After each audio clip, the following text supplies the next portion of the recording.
Alright, so my name is Sanjay, and I'm going to be talking to you about my retail experiences throughout my years, and focus mainly on my experiences in management within the retail industry. So I started my first job at Best Buy as a retail consultant back in '05. I worked there part-time. It was a good opportunity for me to learn speaking skills and sales skills and working with different departments, working with different people. And I really enjoyed the experience. It was a great time while I was there. I worked specifically in the wireless department, which was like MP3s and iPods and cell phones. And I went through the era where iPods first came in, and they had the other MP3 players out there. Everyone's going crazy for the iPod minis and the iPod touches and stuff like that. So it was a good time. From there, Best Buy introduced Best Buy Mobile. You guys probably all know it by now, but I was there during the first introduction of it. I had a great opportunity of going out to Minnesota, which is where they were headquartered, and we trained for opening up Best Buy Mobile stores.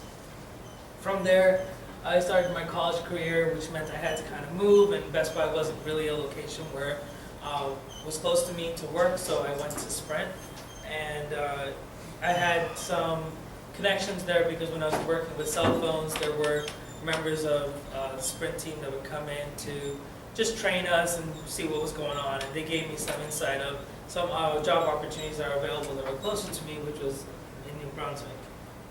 So my time at Sprint was about 6 years. I've held titles from being a part-time retail consultant, and I left them with being an assistant store manager. I've done a variety of things for Sprint, from things as basic as managing the store on a day-to-day basis with the goals of achieving KPIs, which are key performance indicators. That was the main goal of presenting of every day, is that you want to make sure that we're able to maintain our goals and exceed our goals. Beyond that, handling customer escalations, working with different types of staff levels in order to ensure people were satisfied, working with operational managers to make sure the store was audit compliant, training new staff, and training existing staff, and also developing staff. Another main part of the job was to create what's known as like a SWOT analysis, which we do on a monthly basis.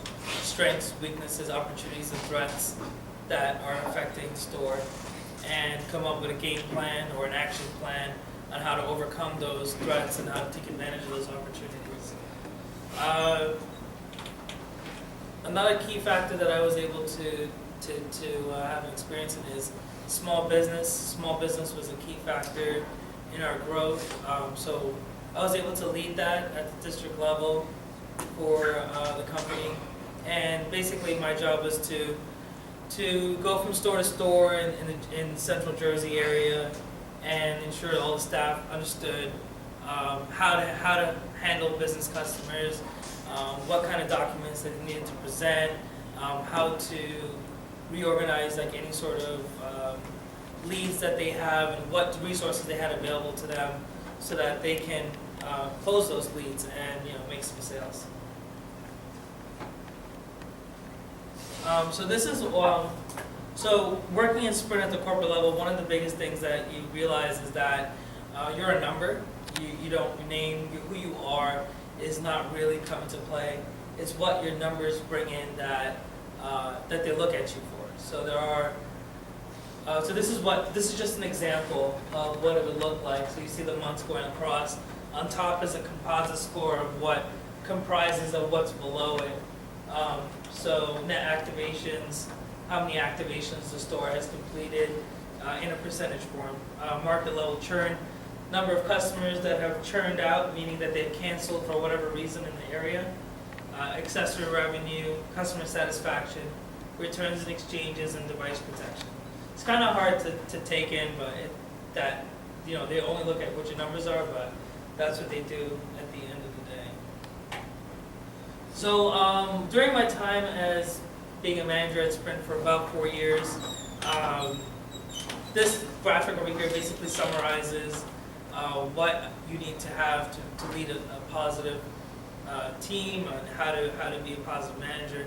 One of the biggest things that you have when you're dealing with a team of 20 to 30 people is that you need to make sure that they're all motivated.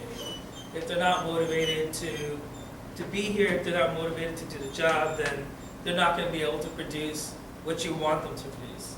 And with motivation comes with the ability to inspire them, to show how they can achieve those results, and also leading by example. You don't want to tell your employee, hey, make sure you can hit XYZ number, and then leave them in the dark and how they're going to do that. You got to show them how they're going to be able to achieve that. Step up to the plate, do it yourself. Mentoring and coaching, you want to develop your team as you develop yourself. You want to share the skill sets and whatever knowledge you have. It makes them a stronger person, makes you a stronger team, and grows you all together. And having a clear vision as to what your goals are. Dealing with a group of 20 to 30 people on a daily basis is tough, especially because everyone has different things on their mind. Everyone has like a different idea of what they want to do that day. So you have to spend your time repeating yourself 3 or 4 times a day to make sure the team understands what you're trying to achieve that day, and that there's a collective benefit for everyone. And in the end, you want to win. You want your team to win. So being number one in the area, there are benefits to it. You want to show them, what you can do to have them have more positive experience. Working at Sprint, there is a self-benefit. It is a commission-based environment. So, the more they sell, the more they earn. But beyond that, you need to make sure that the team itself understands that winning as a team is also very important. So that leads me to one of the biggest things that I found during my years there was you need to have an efficient and productive team to be profitable. If you don't have an efficient team, you're just not going to be able to achieve the goals that you want. You need to make sure that every person is doing the tasks that they need to be doing, and you also need to ensure that everyone's working together. Productive, you need to ensure that whatever time there is that's downtime is used productively, so that you can exceed and win these goals. So, and then profitable. So the outcomes that result from an effective and productive team is a profitable. So that's it.